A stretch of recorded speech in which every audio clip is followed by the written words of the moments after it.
कि नरेंद्र मोदी की सरकार के मंत्रिमंडल ने एक प्रस्ताव पास किया। कहा कि देश भौतिक तौर पर तो आजाद हो गया था 1947 में, लेकिन प्राण इसमें अब भरे गए। तो मुझे भी लगता है कि देश तो सजीव रहा, लेकिन ये सब जो नालायक लोग हैं, देश को निर्जीव मानते हैं, देश के लिए आजादी की शहादत, मतलब देश को अब तक मरा हुआ मानने वाले लोग हैं। लेकिन का दावा और वादा नीतीश जी ने किया था। मुझे लगता है कि राम की प्राण प्रतिष्ठा के समय सच में मोदी जी ने जो प्राण है वो नीतीश जी में भरे, और नीतीश जी की प्राण आत्मा जाग गई, और वो फिर उन्होंने कहा कि हम पुराने गठबंधन के साथ वापस जा रहे हैं। नीतीश जी ने किया था। मुझे लगता है कि राम की प्राण प्रतिष्ठा के समय सच में मोदी जी ने जो प्राण है वो नीतीश जी में भरे, और नीतीश जी की प्राण आत्मा जाग गई, और वो फिर उन्होंने कहा कि हम पुराने गठबंधन के साथ वापस जा रहे हैं। ये मैं कहना चाहता हूँ। रावत जी, क्या लग रहा है कि इंडिया गठबंधन नीतीश जी के जाने से मतलब कमजोर होगा क्या? देखिए, मैं आपको एक बात बता देना चाहता हूँ, जो आप ये कह रहे हैं बिल्कुल फर्क तो पड़ेगा, ये फर्क, हाँ, लेकिन एक बात आप देखिए, मैं ये मानता हूं कि इंडिया गठबंधन बच गया अगर लालू प्रसाद यादव और तेजस्वी यादव ने, जिस प्रकार कांग्रेस के राष्ट्रीय अध्यक्ष खड़गे जी ने दावा किया कि उन्होंने हमें इत्तला कर दिया था, बता दिया था। जरा कल्पना कीजिए, आप कह रहे एक संयोजक पद का दे नहीं, एक मिनट में कह रहा हूं, अगर सच में नीतीश कुमार को इंडिया गठबंधन का संयोजक बना दिया गया होता, और संयोजक बनने के बाद नीतीश कुमार अगर एनडीए के साथ चले गए होते, तो हमको लगता है कि बगले झांकने के अलावा इंडिया गठबंधन के साथ जुड़े हुए किसी भी राजनीतिक दल के पास और कोई मौका नहीं रहता। तो मैं ये मानता हूं कि नीतीश कुमार के जाने से इंडिया गठबंधन बच गया। आप कह रहे कमजोर होना, और मैं कहता हूं कि इंडिया गठबंधन बच गया।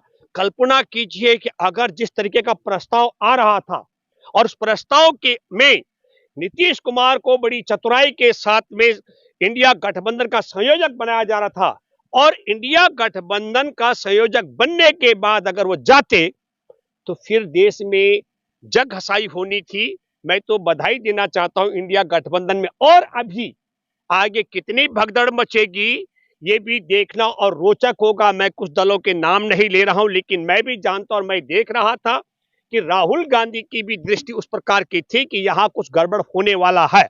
ऐसे और भी दल हैं जो भगदड़ मचेगी, और वह भगदड़ कैसे मचेगी, क्योंकि इनके पास ईडी का जो सबसे बड़ा हथियार है। और दलों को कैसे पहचानेंगे कि ये भगदड़ मचाने वाले? देखिए, ये जो आपने कहा है, अभी दिल्ली में आम आदमी पार्टी के मुख्यमंत्री अरविंद केजरीवाल ने दावा किया, उनके पास ऑडियो रिकॉर्डिंग भी है, कि भाजपा उनके विधायकों को तोड़ने के लिए 25-25 करोड़ रुपए की ऑफर दे रही है।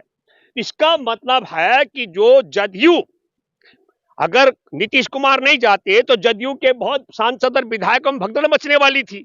तो इसीलिए ये भी एक शोध का विषय है कि भाजपा की तरफ से बिहार में जदयू के विधायकों को 25-25 करोड़ रुपए दिल्ली में अगर दिया जा रहा है, तो बिहार में कितना दिया जा रहा हो? दिल्ली में तो 7 ही सीटें हैं।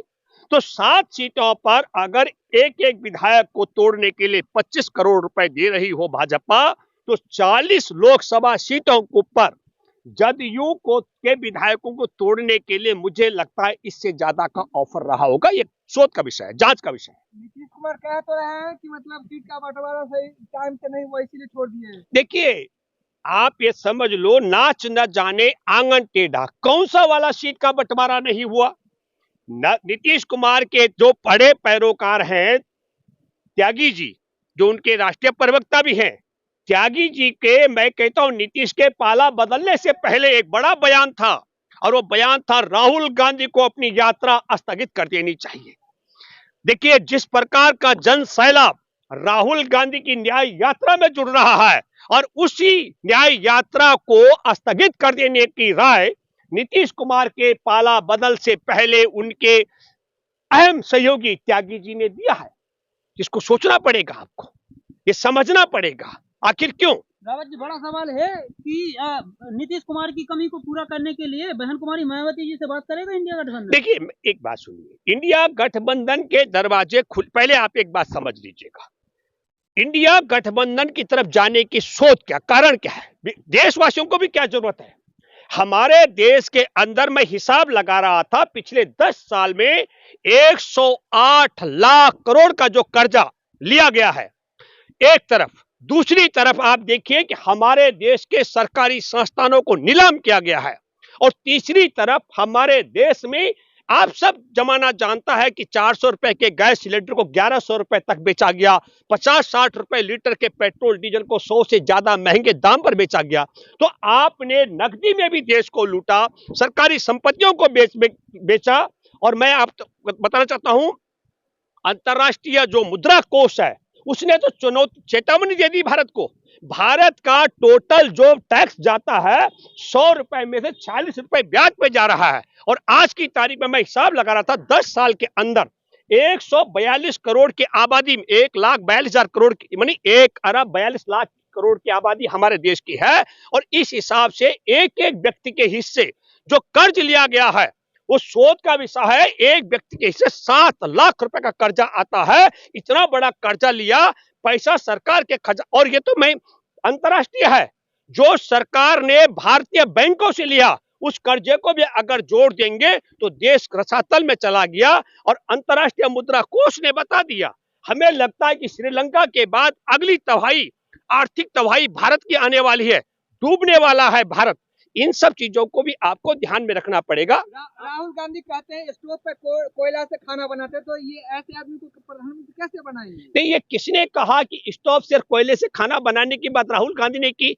ये आपके पास वायरल हो रहा है। देखिए, बहुत वीडियो वो भी वायरल हो रहे हैं।